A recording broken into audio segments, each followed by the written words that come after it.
It's 1992. Detroit is playing it safe.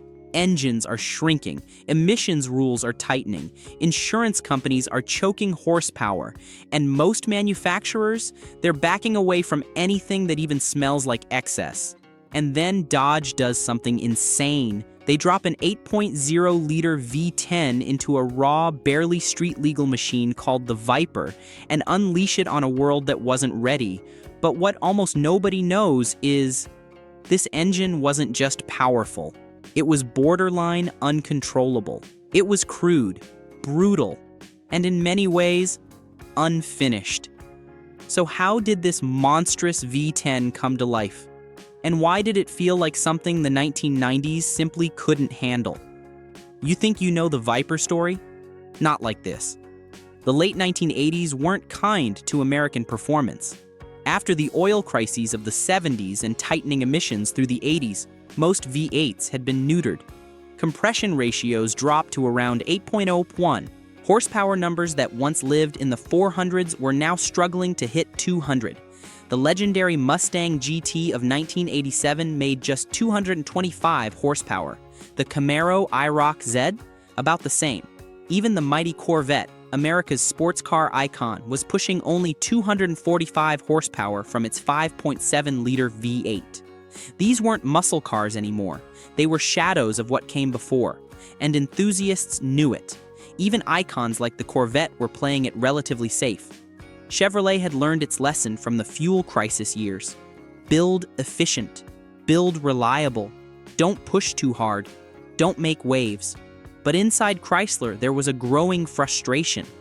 Bob Lutz, then president of Chrysler, wanted something bold, something raw, something that could remind the world what American performance used to feel like.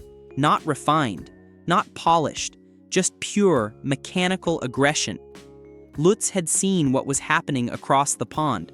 Ferrari, Lamborghini, Porsche. They weren't apologizing for performance. They were celebrating it. And he believed America could do the same, maybe even better. So they asked a simple question. What if we built a modern-day Cobra? Lightweight, no frills, massive engine. The Carroll Shelby Cobra from the 1960s was the template. Take a lightweight British roadster, drop in an absurdly powerful American V8. Skip everything that isn't essential. The result back then was legendary, terrifying to drive, impossible to tame, but absolutely unforgettable. And that's exactly what Lutz wanted for the 1990s, and that's where the real problem began. Because Chrysler didn't have an engine that fit that vision.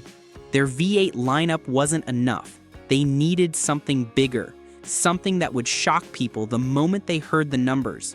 The existing small block V8s were good for trucks and family sedans, but for a flagship performance car, something that would go toe-to-toe with European exotics, they needed more.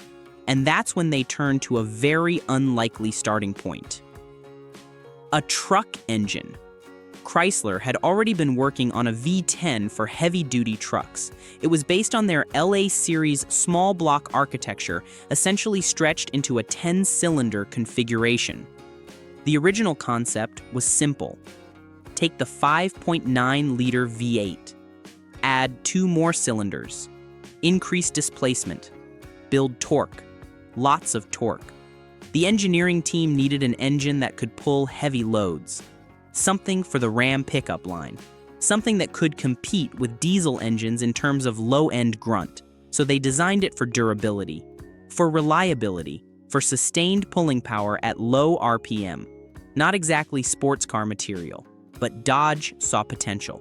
The early truck version displaced 8.0 liters. That's 488 cubic inches, massive by any standard. With a bore of 4.0 inches and a stroke of 3.88 inches, it was designed for pulling, not revving. Compression ratio sat around 8.41. Power output, roughly 300 horsepower. But torque, over 450 lb-ft. Perfect for hauling. Not exactly thrilling for a sports car. But those numbers told a story. 8 liters of displacement meant room to grow, room to breathe, room to make serious power if you changed the right components. The long stroke meant massive torque potential, and the basic architecture was already proven. But Dodge saw potential. They just needed to transform it. And that's where things got interesting, because Chrysler didn't do it alone. They called in Lamborghini. Yes, that Lamborghini. At the time, Chrysler actually owned Lamborghini, and they needed experts who understood high-performance engines, people who lived and breathed exotic performance, people who knew how to make engines scream. The Italian engineers looked at this massive American truck motor and saw possibility. Engineers in Italy took this iron block truck motor and began reshaping it into something far more aggressive. They replaced the heavy cast iron block with aluminum to save weight. That alone dropped over 150 pounds from the engine. Weight distribution mattered. Every pound counted. And aluminum construction was standard practice in Italian supercars. The switch wasn't easy. Aluminum blocks required different manufacturing techniques, different tolerances, different thermal management, but it was essential. They reworked the cylinder heads for better airflow, larger valves, revised intake runners, improved combustion chambers. The intake ports were enlarged and smoothed. Valve sizes increased.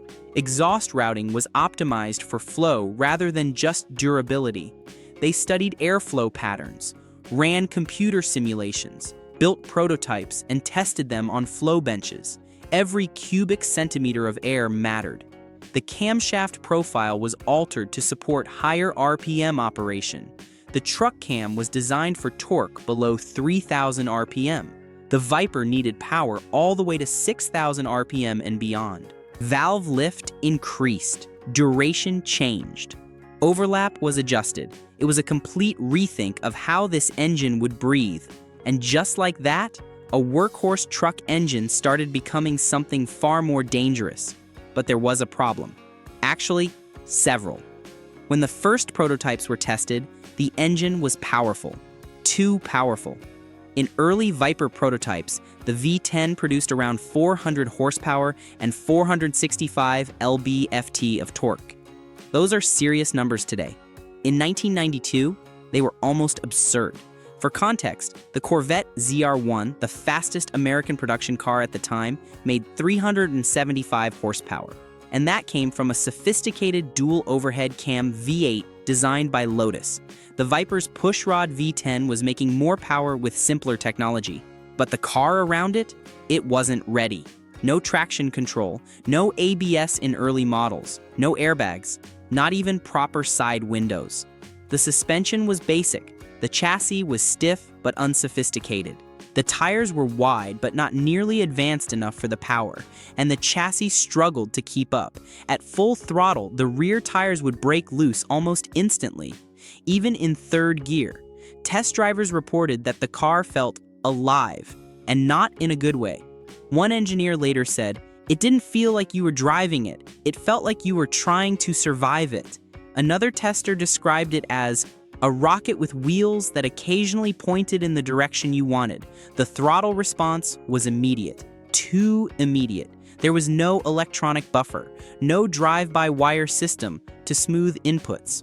Your right foot was directly connected to 488 cubic inches of American Fury, and it responded instantly. And then the real nightmare started. Heat. The V10 ran hot, very hot. With 8.0 liters of displacement and tight engine bay packaging, managing temperature became a constant battle. The Viper's long hood looked dramatic, but inside, space was tight. The engine sat low and far back for weight distribution. But that meant less room for cooling systems, less airflow, more heat soak. Exhaust routing was another issue. The Viper's signature side exit exhaust looked incredible, but it ran dangerously close to the cabin. Owners would later complain about burns just getting out of the car. The sills would get hot enough to blister paint, hot enough to melt shoes, hot enough to be genuinely dangerous. Early owners learned quickly, don't touch the sills, don't rest your leg against the door, don't wear shorts. But internally, things were even more intense. Oil temperatures would spike under hard driving, cooling systems were pushed to their limits, and at sustained high RPM, the engine's origins as a truck motor started to show. The oil system struggled to keep up. Temperatures would climb past 250 degrees Fahrenheit, sometimes higher. Coolant temps would rise. Heat would radiate into the cabin. The entire car would feel like it was running a fever. It wasn't designed to live at redline. And yet, that's exactly what Dodge was asking it to do. So how do you tame something like this? You don't. You adapt around it. Dodge engineers reinforced the cooling system, larger radiators, improved airflow through the front fascia. They added vents, redesigned ducting, increased coolant capacity, oil coolers were enlarged, routing was improved, thermal barriers were added between the exhaust and cabin. They refined the intake and exhaust systems to smooth out power delivery, at least slightly. Exhaust tuning helped broaden the torque curve.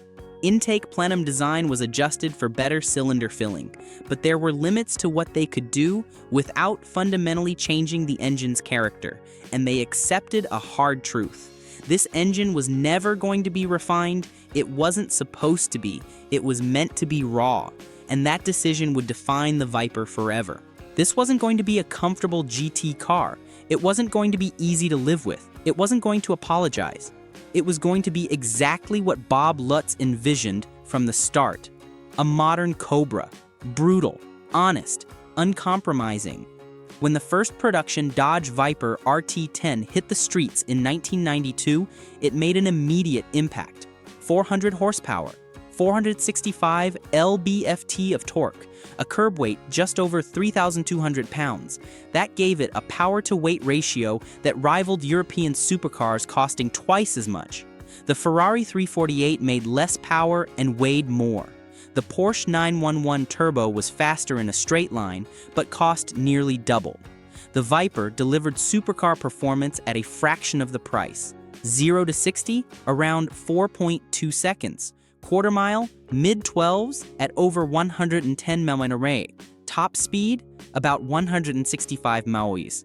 But numbers don't tell the whole story, because driving it was something else entirely. There were no electronic safety nets, no traction control to save you, no stability system to correct mistakes. If you hit the throttle too hard, the rear stepped out. If you lifted mid-corner, the car could snap, and if you weren't paying attention, it would punish you. Hard. The steering was heavy. The clutch was brutal. The shifter required real effort. This wasn't a car you could drive casually. Every input mattered. Every decision had consequences. That's why many drivers, even experienced ones, respected the Viper, but also feared it. This wasn't a car you could casually drive fast. It demanded skill, and it exposed weakness. Professional drivers loved it, amateurs crashed it, insurance companies hated it, and enthusiasts, they couldn't get enough. But despite all of that, or maybe because of it, the Viper became a legend. By the mid-1990s, Dodge had refined the engine further. Power climbed to 415 horsepower, then 450 in later GTS models. The GTS Coupe arrived in 1996 with a more aggressive look and improved aerodynamics. The engine received better cylinder heads, improved exhaust, and revised tuning. Torque stayed monstrous, hovering around 490 lb-ft. The engine's character never changed. It still had that long stroke feel, massive low-end torque. A red line just over 6,000 RPM, but it got stronger, more reliable, more capable of handling sustained performance. And on the track, it started proving itself. In 1996, the Viper GTS-R entered endurance racing. At events like the 24 Hours of Le Mans, the V10-powered Viper shocked the competition. European teams with decades of racing heritage suddenly found themselves fighting an American truck-derived V10 and losing. By 1998 and 1999, it was dominating the GT2 class. Drivers like Olivier Beretta and Carl Wendlinger pushed the cars to their limits, running thousands of miles at race pace. Average speeds over 120 mph for 24 hours, and the engines held. That's over 3,000 miles of continuous punishment. Flat out, high temperatures, Constant stress, no mercy, and yet the V10 survived. Race after race, hour after hour, lap after lap. The engine that started as a truck motor was now winning at Le Mans. That's when people started to realize something. This engine wasn't just brute force, it had evolved. But even as the Viper grew into its own, the world around it was changing. The late 1990s and early 2000s saw the rise of electronic driver aids, traction control, stability systems, advanced ABS. Engines were becoming more efficient, more precise, multi-valve designs, variable valve timing, higher rev limits. The Viper still used a pushrod V10, 2 valves per cylinder, no variable timing. It was old school in a world moving forward. And emissions regulations were tightening again. Large displacement engines faced increasing pressure. Fuel economy standards made 8.0 liters look excessive. The EPA was watching. California had strict standards. Europe was even worse. Insurance companies still didn't love it either.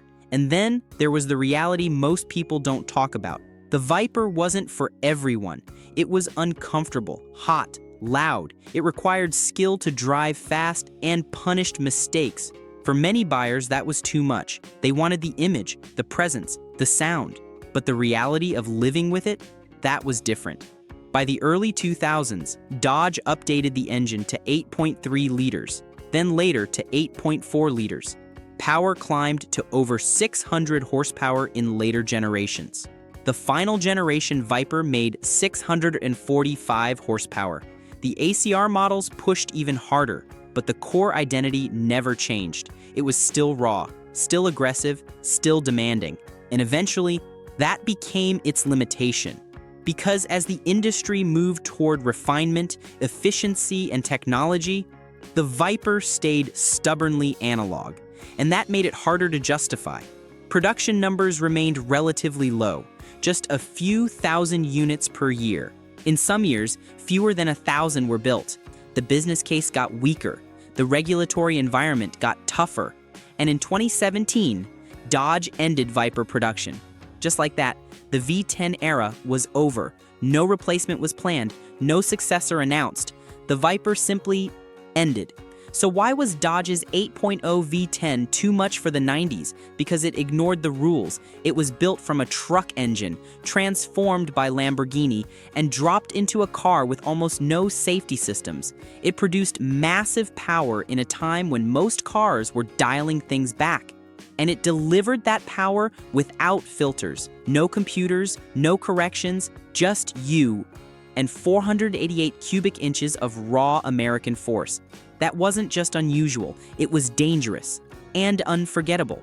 Today, the Viper stands as one of the last true analog supercars. No compromises, no apologies, just an engine that was never meant to be civilized, and a car that refused to tame it.